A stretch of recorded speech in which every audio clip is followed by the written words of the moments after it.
on to Native Wellness Institute's Wellness Wednesday. I'm out below the glaciers, Nistu, Nidaniko, Mokoyo, Sakoyi, Nistu Amskapi Pikani, Nistu Sixaketapi. I am part of the team, board, consultant, of Native Wellness Institute. God, since the 1980s, for 25 years, our 501c3. Our executive director is Jalene Joseph. We have some awesome board members, Lavina Louie, Jean Tagabon, Thosh Collins, and we have a whole new crew, old and new, of trainers and facilitators. So welcome! Woohoo! Woohoo! Woohoo! I just feel like party for wellness. You know, I'm sober 37 years, May 3rd, eh? So, but I've been partying with healing. I've been partying in Toronto. I've been partying with, I just came back from a walk with a German filmmaker, talking about our culture. I've been partying. It was my brother's birthday yesterday. Ira Newbreast, his first Indian name, Sinapa. Edward Little Dog gave him his second Blackfoot name, Yellow Paint Buffalo. When a herd of buffalo ran over him and nothing happened to him, he jumped up and he was not even scratched. He's 64 years old, so woohoo! My baby brother's 64 years old. How badass is that? Still healthy, and he eats healthy. So what do you give a man who has most everything? You give him some elk steaks. So my nephew, my son, Doug Fitzgerald, I have just some in the freezer of the last Honaka elk. He always got my elk for, oh God, at least the last 20 years. He would, and on the Blackfoot Reservation, we when you turn 65, there's some beautiful things that you get a free elk tag. So I would have him fulfill my elk tag, and so he always got, sometimes him and Dave, my mom had a tag, my sister, they would get us our punaka or elk. He had anyway, he got last year he got a really nice elk, and so we cut it up, and I give him half for his family so they can have good meat. And then me and Mom and Lou, we had the rest. So I just gave my brother, I have just some steaks left. I'm not saying how many. Did you ever, you know how Indians are, how many steaks you got in the refrigerator? I ain't telling you. Are they ribeyes? I ain't telling you. How many round steaks you got?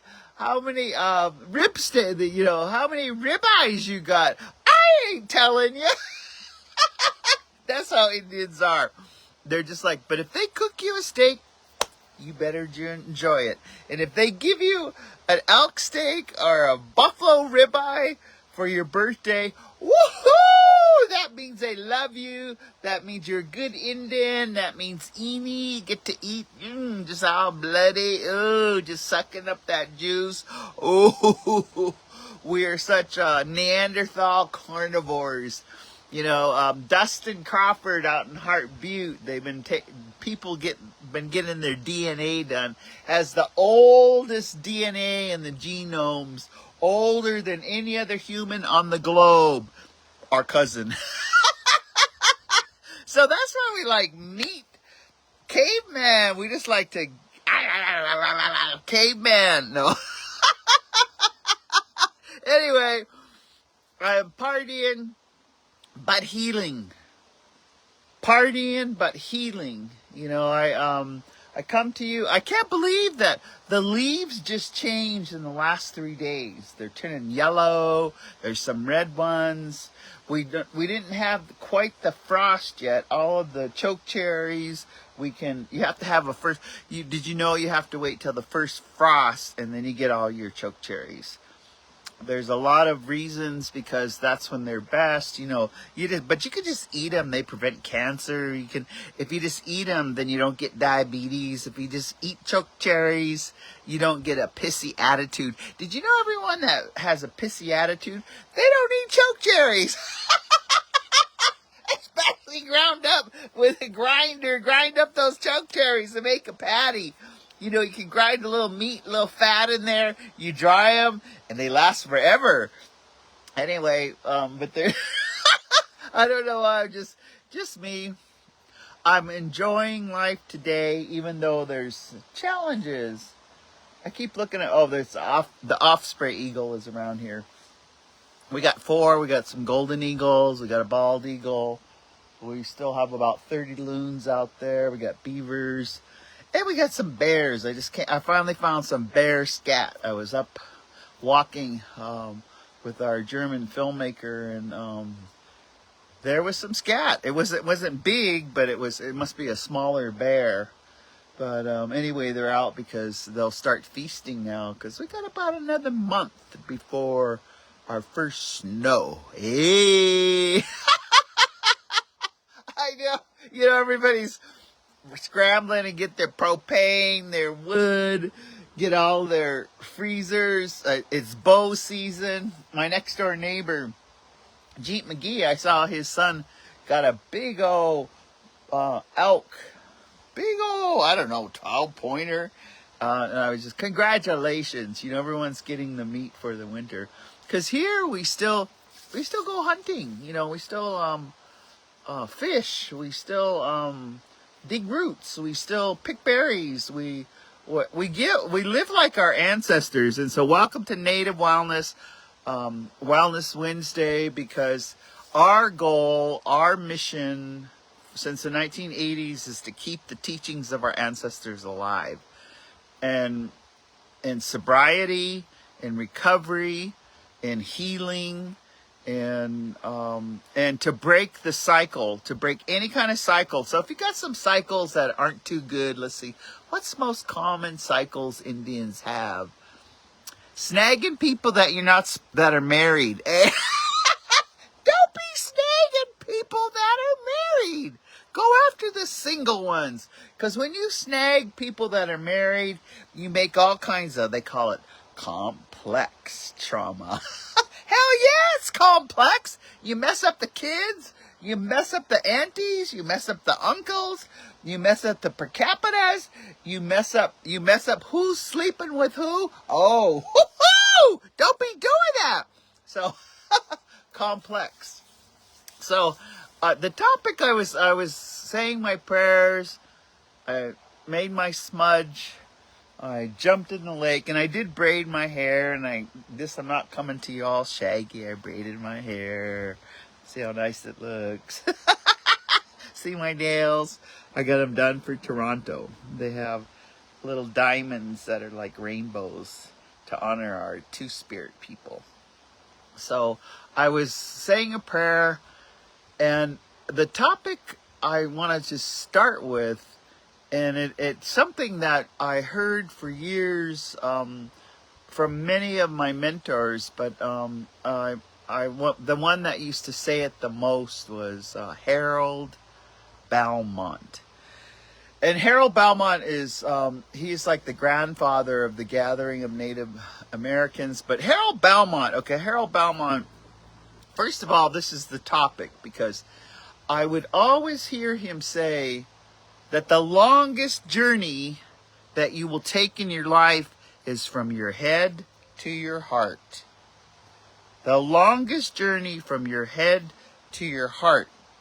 But I want to add something to that, because you take that journey, but it's almost like a circular. Sometimes you forget and you go back to your head, It's kind of like, control fiends. Anybody a control fiend out there? Gotta have everything controlled. Gotta look at this all the time. What you're supposed to do. What's due at this time. You got control, and you control people, places, and things. Knock it off! Anyway, that's your head. That's your head. And sometimes your head can be messed up. That's what they call not having good mental health. When your head's messed up, you're mentally sick. Just sick. You're mentally not, it's like when you're in your addiction, it's kind of like if there was a big old iceberg. And at the top, that's the addictions. But there's all this complex trauma. Goddamn complex trauma. Well, anyway, we're going to talk about from your head to your heart and letting things go. How do you live peacefully? God, grant me the serenity to accept the things I cannot change, people, places, and things, the weather, Republicans. All you got to do is vote them out. Anyway, God, grant me the serenity to accept the things I can't change. The courage, and see, this is the part, the head to the heart. The courage to change the things we can, but the wisdom to know the difference. And sometimes it's just like, in my vulnerability, because I'm still in grief over my nephew's son. And it triggered other grief, but at the same time, we move on with living. So this head to the heart, and it goes round and round. And how do we?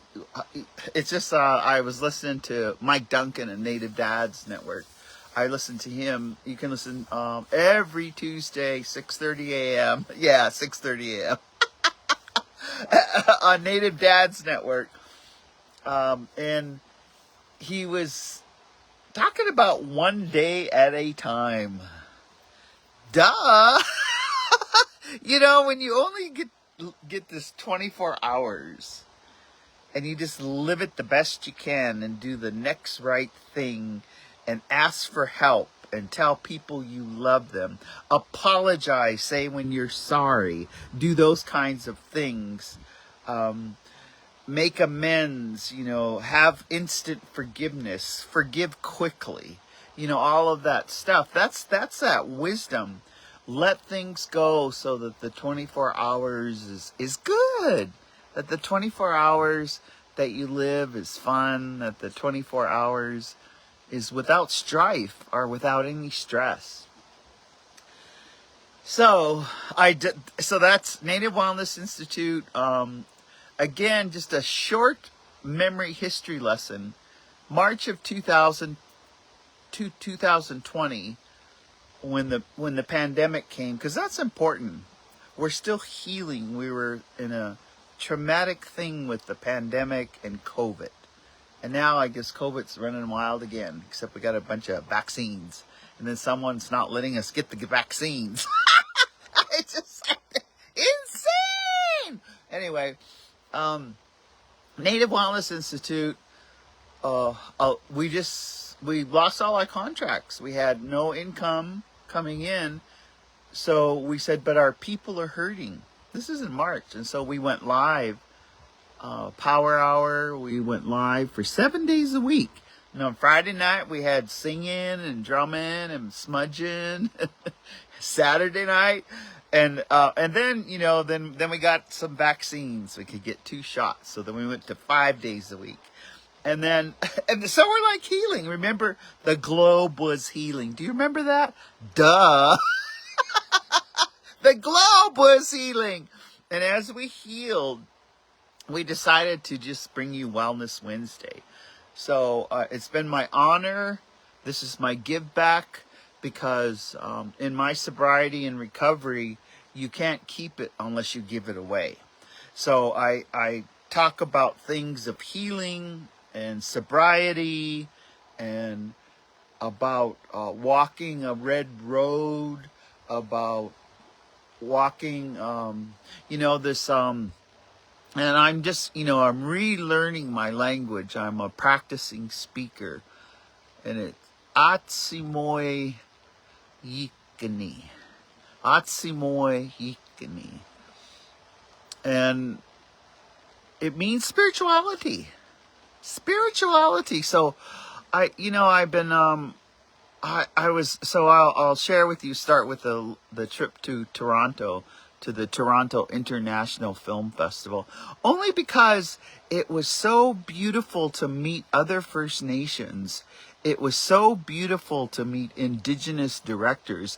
It was so beautiful to meet Indigenous actors. I mean, like Gary Farmer, the normal, we just lost Graham Greene. But there was Ella Mejia, Tail Feathers was the MC of the Indigenous panel. Tasha Hubbard, who directed the Meadowlarks film that premiered with the red carpet. And that was the reason I was there. Because I have a small part, but I'm a Blackfoot elder. And it was a true story. And so I'm going to share some of that because, while I was going through it, I called my AA friends because I said, I want to keep on track because I don't want to turn out like, you see some of these movie stars, they're doing okay. And the next thing they're dead. Guinea milk. I want to work my program because anyway. So I'll tell you, I was making my gratitude list today because part of healing, you should every day, I can make it mentally, but I thought, no, I'm going back to basics. So I pulled out my journal and my journal's almost filled up. So I need to get a new journal, but I got a few more pages and I thought these few pages, I'm just going to write my gratitude list. And that's what you need to do. If you're in recovery, is in there, your thoughts go not a good way or negative thinking or, even your deep grief. Sometimes pull yourself back. Atsimoy Yikani, to your spiritual self. And it's easy to do if you make a gratitude list. So I had like 20 things. I was grateful that I could walk. I was grateful that I could, it's like a jog run. I can still do that. Because not everyone can do that. So I was grateful that I have a passport. I was grateful that I have a tribal ID. I'm 4364, it's Blackfeet. Isn't that funny? Like, how much Indian are you? And the rest is Neanderthal. Hey, 4364 Blackfeet. Long story, but I was grateful for my pet fox that has just been hanging around here. It's third generation, they've been here for a good 15 years or more. And this baby fox knows I'm grieving for Doug Ironpipe Fitzgerald. And as I'm grieving, I want to make sure his wife, Josie, Hadley, and little Ironpipe, Talon, are doing okay, as well as his brothers. And his sister Monty and his mom Paula. I mean, I was grateful. I started just listing them. I am so grateful you are my relative. And then that's when I just started saying, I'm so grateful my mother is still alive. We had a birthday party and she cleaned the house, pulled out her table, put her favorite purple tablecloth, and then Lori, I'm grateful for my sister Lori. She went and got little Yoda plates for the pie and the ice cream. I just started, and that's what you can do when you have gratitude. Just start naming the people. Your mother, your father, your children, your significant other, And even, the ones that you had love with that are no longer with, be grateful for them, what they taught you. If you made a child with them, be grateful that you're co-parenting. Be great. So then I just started listening. Then I was just like, wow, I'm grateful for War Pony 1, War Pony 2, because I have a backup 4-wheel drive, because winter's coming, and you really think about that. I'm grateful I got new tires for War Ponies. Other tires are still good. I'm grateful that I got my oil change. I just started all these things in preparation to go to Toronto. You just make the gratitude list. I'm grateful that I have a home. It's paid off. I paid this thing off, I don't know, 28 years ago. I got a home. No one can kick me out or evict me because I'll shoot them. Eh? Anyway, I got just that gratitude list. So part of what it does is it switches all your synapses, all of your vibes, and all of your energy. It takes this and it brings it down to your heart, your head to your heart. And, and if you get back up here, especially if you have anxiety or you worry or you get too angry or you get things that feel ugly, then just make that gratitude list, and it's like from your head to your heart, and then it comes down to your heart, and then you just grab it and you bring it all in. You just grab that gratitude list. I'm just, I keep saying, dang, I'm just so grateful I have these nails, and even my toes, but I'm not going to put my toe up here because then I'll have to lift up my skirt. And you're not supposed to be looking up badass anti-skirt, eh? So I'm going to lift my toes up here. Anyway, so this gratitude list. What else? So when I went to Toronto, okay, so when you go to Calgary, on the way up there, I ran into Paula Smith. I kept running into Native people, and then I had messaged Evelyn Goodstriker because her and I have been trying to have lunch together since she lost her son 5 years ago. Jason, in January 2020, because I had a dream about him. So I wanted to tell her in person. So we went to a early dinner, lunch for about 3 hours. And we just talked about how beautiful it is to be healthy and to grow older. We just talked about she's been sewing a lot, and she's been sewing some dresses for someone very special down here. And she was almost going to be done, and I was going to bring them because she doesn't want to come. A lot of our relatives don't want to come to America, and I don't blame you. But I love America. I love my reservation. I love my people. And I believe the democracy, especially with all this poop going on, poop thinking, poop thoughts, poop policies, poop tariffs, just so much poop. With all that poop, you got to trust the process. And see, that's another from the head to the heart. One thing I've learned in my sobriety is you got to trust the process. So when there's lots of poop and there's a whole bunch of poop, it's fertilizer for growth. Now remember that. You got so much shit and poop. Poop.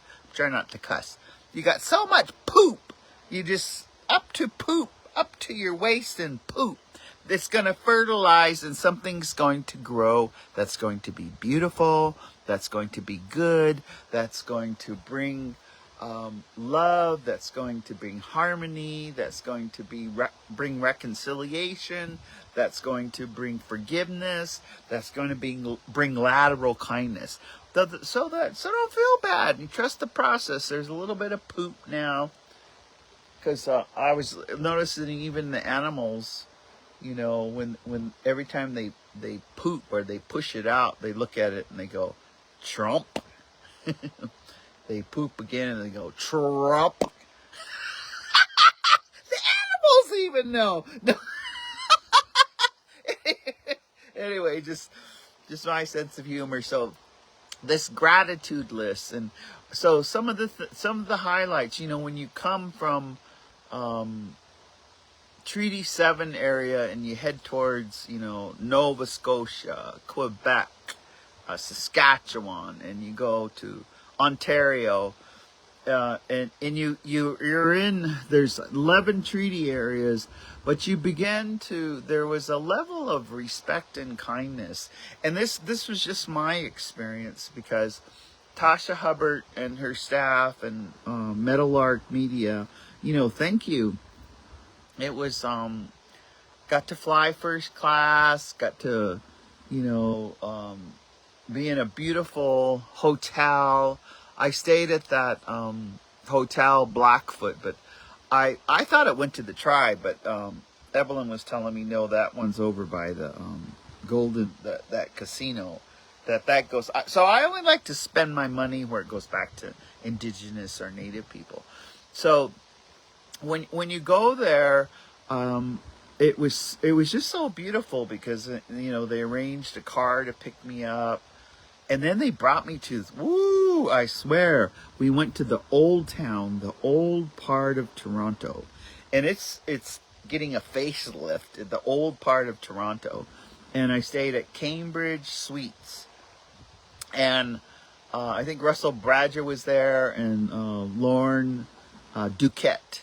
And so our cast, we were all at different, anyway, I get there, and everybody was, let me back up, because I decided, I'd said a prayer, and I decided to bring my Kami Poismanix, my stand-up headdress. And I had just said to myself, I'm not going to travel with this, and I'm going to keep it in the territory. But this was important, because what I was going to was the healing about the 60 scoop all across Canada. And I was going as a representative. When you go out, you know, when you go, it's just not you. You're representing your nation. You're representing your kinship. You're representing your family.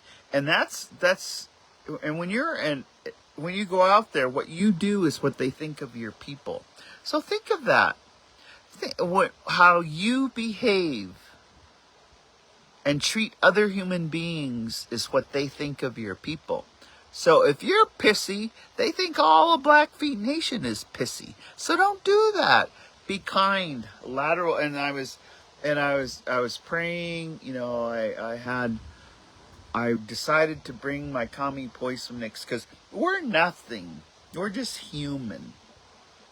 But those stand-up headdresses, they carry a gentle matriarchal power that uplifts people, that brings unity.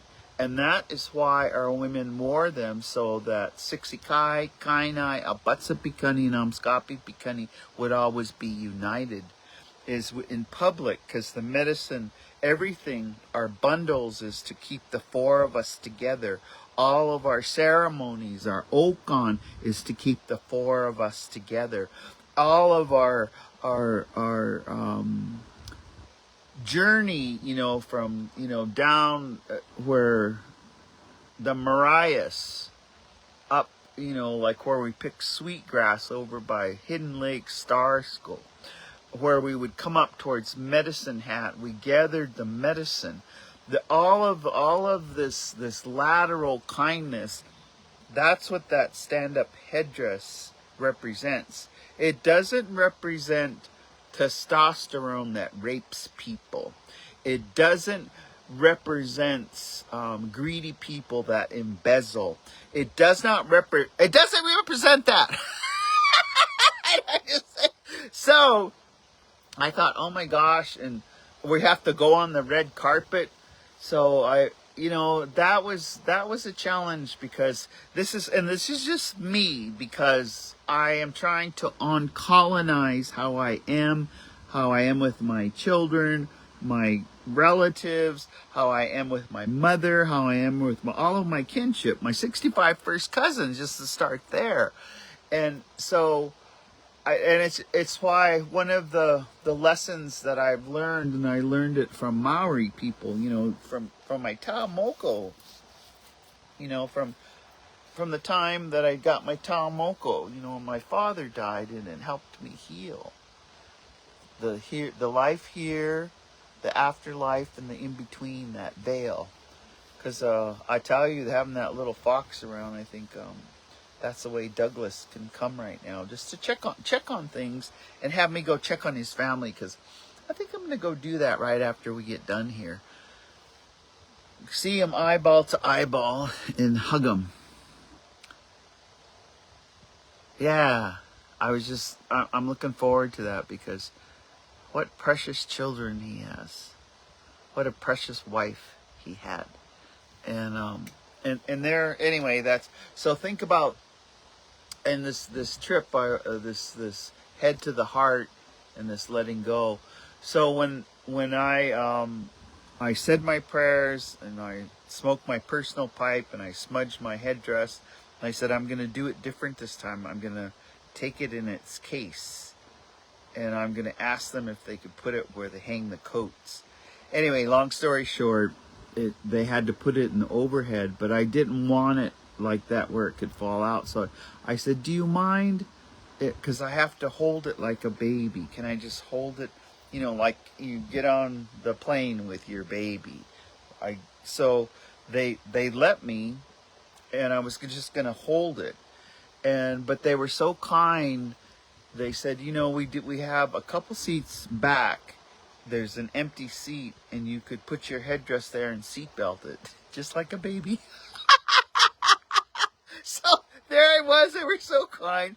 So here I went and put my headdress in the seatbelt, and, you know, could hold it, because they said it's not supposed to leave me. I'm not supposed to. It can't leave where I'm at, you know. So it went over, and even coming back, it was a bigger plane, and they were so kind. They let me tie the top, and they showed right where I sat. It could go right in the overhead, and it closed. So it was, I said the prayers. I just want to bring this to uplift everyone at this Toronto Indigenous Film Festival, and uplift everyone, because Tasha Hubbard's film is amazing. I didn't see it in its entirety, and when I went, they always have a +1 person. So the cast, you know, you might have +1 or 2, because I think Michael brought his wife. Oh, what a beautiful wife he had, and his beautiful children. And then others brought their partner, but I brought my badass niece, Dr. Jarita. Gray eyes. And, you know, anyway, so when we saw the film, because it's a true story, and the oldest child is named Betty Ann, and oh, she looks so beautiful on the red carpet. She just looked so happy, because their story was being told so that other 60 Scoop people could heal. The reason the story is being told is not in a documentary, not in a boo-hoo, but in a dramatic portrayal of her and her siblings. There was 5, and, you know, so this oldest child, Betty Ann, she contributed to a lot of this film being sponsored, and this film happening. But the story is, you know, they were taken as babies. They were taken as toddlers. And in the 60s Scoop, thousands across Canada, you know, from the shores of British Columbia over to Nova Scotia, to Quebec, to Ontario, they took these babies in the 60s, and they put them in non-native white homes. Even the true story about meadowlarks, which is, you know, a beautiful bird that brings in the spring, starts a new beginning, birthing of a family, is they took them, and in this film there was one of the siblings was even taken all the way and raised in Belgium. And she plays the role of Marianne. I have the most speaking lines, I think, with Marianne. And so my +1 was Jarita, And then I wanted, because she's seeing this cold. She never saw any of it, and so am I, because I had acted in it. We were on set. I had read the script. They call it sides. They don't call it script. They call it sides. And I at one point we were both crying, and I look over and Jarita's crying, and then I could see my brother.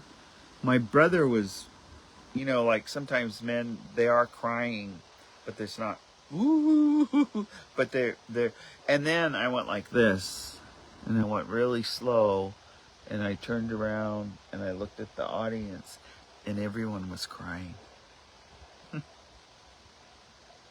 I looked again, and then I looked up, and I just said, Ayos Jabatapi. You're using this film as a tool to heal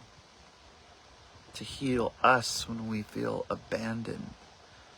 Ayos Jabatapi. Nagaikamokit, Nagaspomokit, help me. Help me, whatever I can do to bring this tool, this thing, and then I started watching the film again, and then I would just get so into it. Like, I cried when one of Connie was feeling, the abandonment.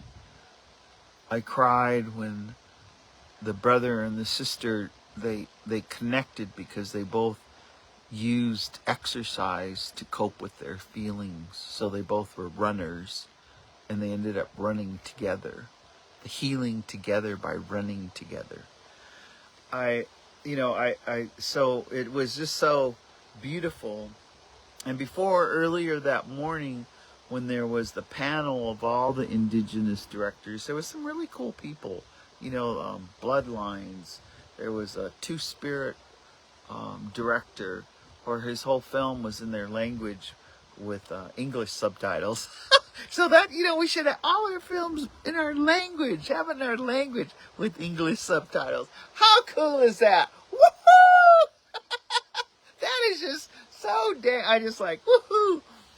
So that, what else was I grateful for? I'm talking about that gratitude list.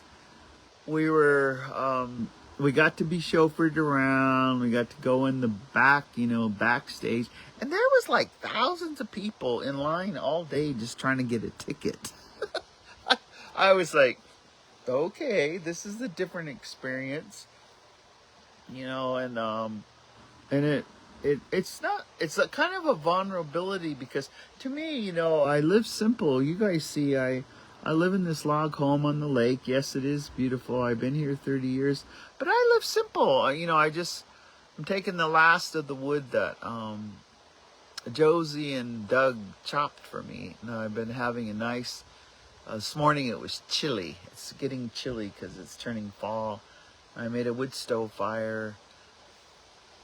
I started a coal in my smudge box, and I had ground some cedar. So cedar's a really good medicine of the heart, that head to the heart. Whenever you have healing in your heart, just light cedar. I got some flat cedar that someone gifted me. I think they gifted me in California. This flat cedar is so beautiful. It just smells, when you smell medicine, like and you almost want to eat it. Ooh, that's how that cedar, so I could feel that cedar working today. And so I live simple. But the other, getting into Toronto, when we got into the suites, I had this room on the 7th floor where it was all surrounded by window. So I opened all the curtains. And it was just like, my house, because my house is all window. And I don't have no curtains. Because there's nobody around here but bears, eh? Grizzly bears, boxing. So that the film is a healing film. So I strongly encourage you to, when it comes out, and I don't know all the, it was premiered, but when it is shown, Meadowlarks, and it's the cast. It's how they took the feelings of like going back to childhood and feeling like you're not wanted and feeling like you're abandoned, and so you'll do anything so that you don't get put in another foster home, or so that you aren't given away. So you just want to, a place, a safe place as a child. And the film, and you can see how they each prospered and how they get through and plan to become a family. I mean, it is just so beautiful. So enough of that. So I wanted to come to you today and to talk a little bit. You know, when Harold Belmont, I saw him in 1979. He was the first, and he was still, you know, he was wheelchair bound, but he was the first Native American indigenous trainer that I seen bring a smudge into a conference that's normally, you know, were tokenized, that non-natives put together. And in 1979, he brought this smudge, and he brought the smudge, and he just went around the whole room and said, well, if we're talking about the health of our people, and all the, you know, the big-eyed IHS people, because they still had their Love Boat outfits on, you know, surrounding the room, you know, like they're watching the Indians, and Harold even smudged them. That's what you can do with your white allies. Smudge them often, and then smudge them again, and then smudge them often, and they can become a better ally, not just, you know, trying to step in front of you or tokenize you. That's horrible when you tokenize Native people. One little Indian representing the whole nation. Don't tokenize us. So when Harold said that, you know, and I was thinking of Harold because that was 1979 with the American Indian Training Institute, and Dave Vallow was still alive. He's gone. The only trailblazer left is Barbara Aragon, and she works for a government program. They do Gonas, but they do good work. You know, Barbara's got a pure heart. I think Maria Treviso still does some Gonas, etc. But this head to your heart. What have you done lately where, you know, because like if you're just Googling stuff, you know, looking up stuff, that's that head part. But the heart, you know, like I as I was sharing with my friend when we were taking a walk, I said, you know, I said, even the sweet pine trees over here, I said, this section right here, we call them, this belonged to Amoitapi, Bigfoot, the Sasquatch.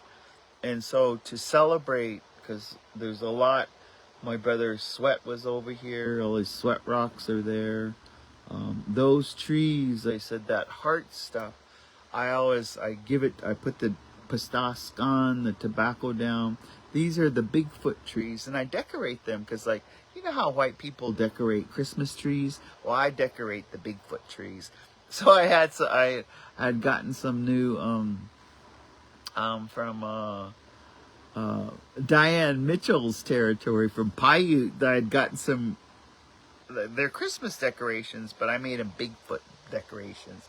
They're round circles and they're beaded, and so I hung them. And so I said, yeah, the past 30 years I selected those. So those are trees to celebrate. Amoitapi means the ability to go in and out of dimensions. That's what we call the Bigfoot. That's why you'll never catch them, because they can go in and out of dimensions. That's their medicine. And my brother's sweat, there's a Bigfoot that comes in his sweat and doctors people. So that heart thing, medicine, because I was saying, you know, even there's, you know, the berries that stopping cancer, the licorice root that helps your blood, because all medicine either cleans your blood, fortifies your blood, or blesses, and your blood is like what flows through your heart. It gets pumped through your heart, gets pumped all the way down, and you know, even it gets pumped up. It helps you think, you know, and you think about when there is a stroke, like some of my relatives had a stroke here, then the flow gets messed up, and that's when they can't talk like this, and you get numb on one side.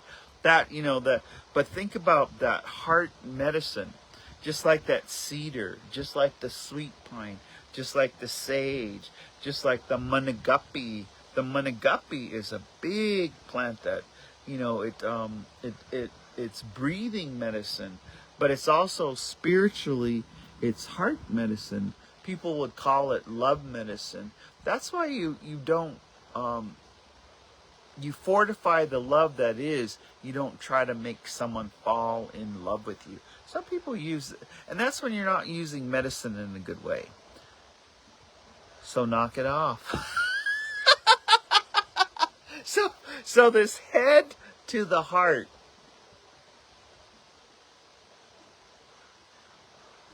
Celebrate that. And when you're making that gratitude list, let your words, your words are medicine. Let your words be the storytelling. That's why it's important to tell your recovery story and let your words, because like Gene Tagamon says, your story might be someone else's survival manual. So your words can be medicine. So let the words that come through your mouth and that you say to others be laterally kind. Let it be humorous. Let it penetrate. So it's not here, but it's here. That's why there's death by PowerPoint. Eh? No one ever healed by a PowerPoint. A government database. Sheesh. Anyway, this head to the heart, that's why you have the cycle of medicine. Like I'm so glad I got my grandfather root. That, that heart we had learned from some of our relatives from Peguis who came from Ontario. And when I was over in Toronto, that's what I saw, the kindness and the gentleness of all the First Nations there. They were kind of like the Olsons, like Brenda Olson's family around Peguis. And so when her mom used to come here, she said this was a pharmacy, that I lived in a pharmacy. And my grandma used to, Atstanikiwa, Agnes Ironpipe, say the same thing. We live in a pharmacy. Get out of your head and go gather with your elders, learn the land, let them come in a dream. The other root that I got, the Omegasis, that root came in a dream and said, come pick me today. And then when I got there, it said, take some of the water out of the lake and pour it around the root so it's gentle. When you just dry dig, you hurt the plant. It hurts them, and they're willing to, you put down the tobacco, they give their life to you. They give that medicine, that root gives its life to you. So you should be gentle when you harvest it. And so I keep looking over here because there's some eagles flying around. And I just love to watch eagles because there's 4 of them, their nests are over here. So this head to the heart. So sometimes we can't, intellectual is there for a reason, very important, but we can't intellectualize love. We can't intellectualize kindness. We can't intellectualize forgiveness. We can't intellectualize reconciliation. We can't intellectualize. So that's why it has to come down to the heart, the head to the heart. And it's almost like a circle, like that slinky that comes down to your heart. So allow it to come to your heart. So sometimes your heart, so what does that mean? Because it means to trust your instinct. Your instinct isn't up here. Your instinct is right here.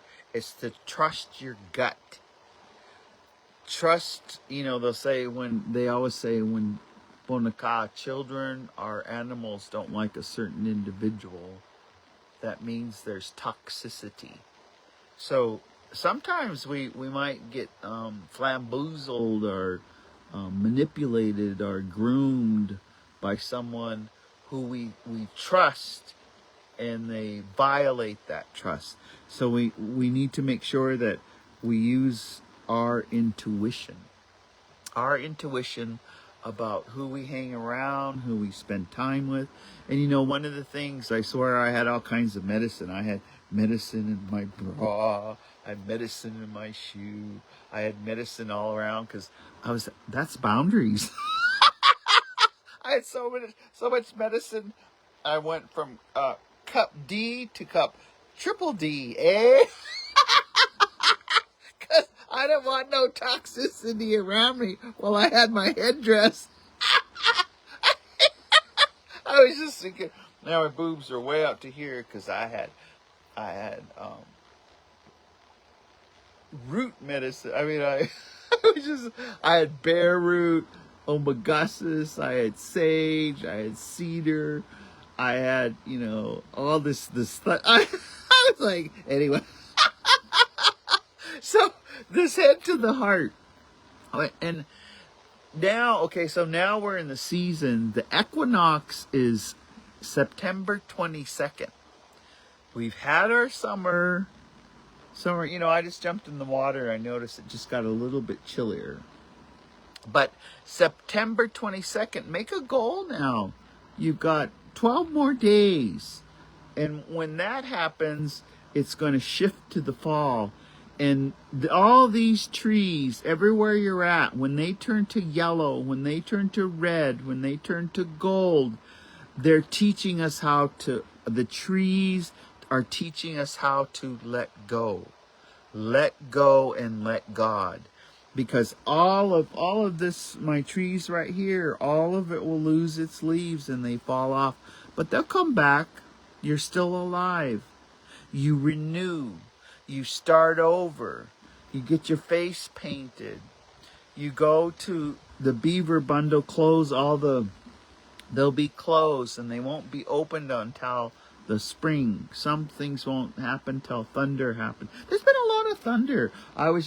That was the other beautiful thing, is going across from Alberta all the way over, there was just a thunder and a rain. And there was thunder. And yesterday, it wasn't raining here, but it was raining in Browning when I went to the birthday party. But it was like thundering right here. And it wasn't raining yet, but you knew it was coming. And when we got to my mom's house, my nephew that's 10 and 11 years old, we went out and there was a big rainbow. And then it became a double rainbow. So I was, and their parents, their grandparents, and because it was the party, they're trying to get them to not be staring at their tablets. So that I could see. So I said, come on, let's go outside. So anyway, I was like, we started goofing around. I go, come on, let's run to the end of the block. Because I was, you got to see where kids are. Are they athletic? Come on, because these guys are big. They're big, but they're when you stare at your tablet all the time and you stare at your screen all the time, you don't get no exercise. Then you just get fat and then you burst and you die. No. If you just stare at your tablet all the time. So we were so funny because I go, come on, you guys. I said, I'm an old lady. Let's run down to the end of the block. And we ran down to the end of the block. And I go, come on, let's run back. We ran back. And then they were, and so I let them rest. I said, go, now catch your breath. Okay, come on, we're going to run down to the end of the block. And then we ran farther. And I said, now we're going to be nosy because just elders live here. And they know your kid. Come on, look, we're going to run over here. So I was running them out because they have to, they have to get up and go to school. And they have to go to bed at a certain time. But I was just seeing. And then they started pushing boys. They're just normal. Boys are normal. You have to let them kind of wrestle around. And anyway, so I was trying to make them do squats, and so we got inside. But they were like, they don't want to do squats, and so they got on the floor. So that's when the real fun started. We started having a tickling party, and I was just like tickling them, and they were screaming and yelling, and Mom, everybody got into it, tickling them. So we had a tickling fest. We were just tickling and laughing, and that was the celebratory. That was the healing. And I could feel my grief healing, just tickling and laughing. And so I say that much to you, this head to the heart thing. Write down how you can, I mean, there's a time, when we're strategically planning. Hey, that makes me laugh when Indians have strategic planning sessions. We had strategic planning. We had the season, and our strategy was to be ready for the season. So by September 22nd, be ready for winter. Hey, get out all your soft, cozy shoes that you're gonna wear, and your soft, cozy pajamas. Get out all the stuff that you need to do for winter. Like here, I was just clearing a space because I make my mad rush to Costco at Lethbridge because our dollar's worth more, and I buy all my salmon in the can, all of Red Rock salmon. I buy all the stuff that is non-perishable, and all of your toilet paper. Yeah, buy a lot of toilet paper. All of your because our family's always like, buy all your supplies, buy all your cleaning supplies, buy everything you need, and you're ready for winter. And that's why, it's bow season now. So help me say a prayer because, I know I'm going to go get my elk tag, and then I'm going to talk to the brothers because they're in their grief too. But I'm going to say a prayer to find someone who will hunt my elk. Because I want elk meat all winter. And I'm getting low. So we were strategic planners by the solstice to the equinox to the solstice. And we were seasonal. And that's also, now that's also all of our ceremonies. We were strategic planners by the full moon to the new moon, to the songs, to the sweats, to the cleansing, to all of the stuff that we do as Blackfoots, or that we do as other tribes, 574 tribes. When we plant, the three sisters, squash, beans, and corn, there was all of that strategic planning. It's not something that, some white guy charges you all kinds of money to do a strategic plan. Did you know all the strategic plans? They put them in a big book and they're on a shelf somewhere. Eh? I'm just joking you. There's some good stuff. So keep on strategically planning. But we're kind of winding down. So think about letting what you need to let go of. What you need to give to the secondhand store. What you need to... Don't keep all those old love letters. They're dead. They're gone. Eh? What you need to give away. I mean, like, even my mom had this umbrella forever at every powwow, at every encampment, and or Sundance. And now it's getting older, and I put it up, but it just kind of went to the side, and I thought, maybe I need to put it away. It might have one more good year in it, but it might have 2 more good years. And if I have some duct tape, it might have 3 good... With Gorilla Tape and duct tape, you give new life to all kinds of Indian things. So invest in Gorilla Tape. Invest in duct tape. Anyway, with that, from your head to your heart, humor heals. And that's when I was making my gratitude list. I'm so glad I have humor in my bones, in my sinew. My mom always says, call on your sinew. In my sinew is humor. Is frickin' humor.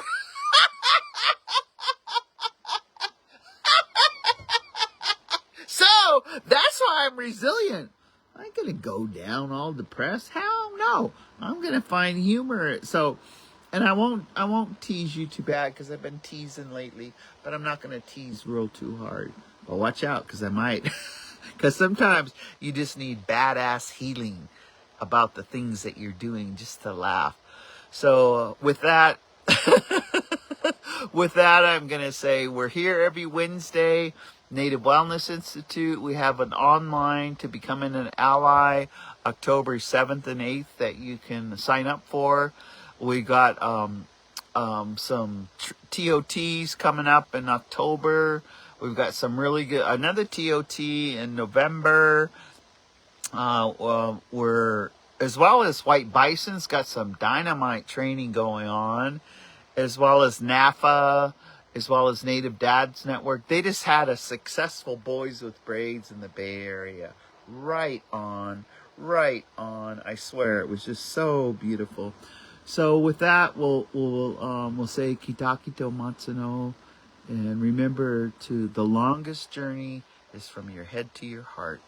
And I'll see you next Wednesday.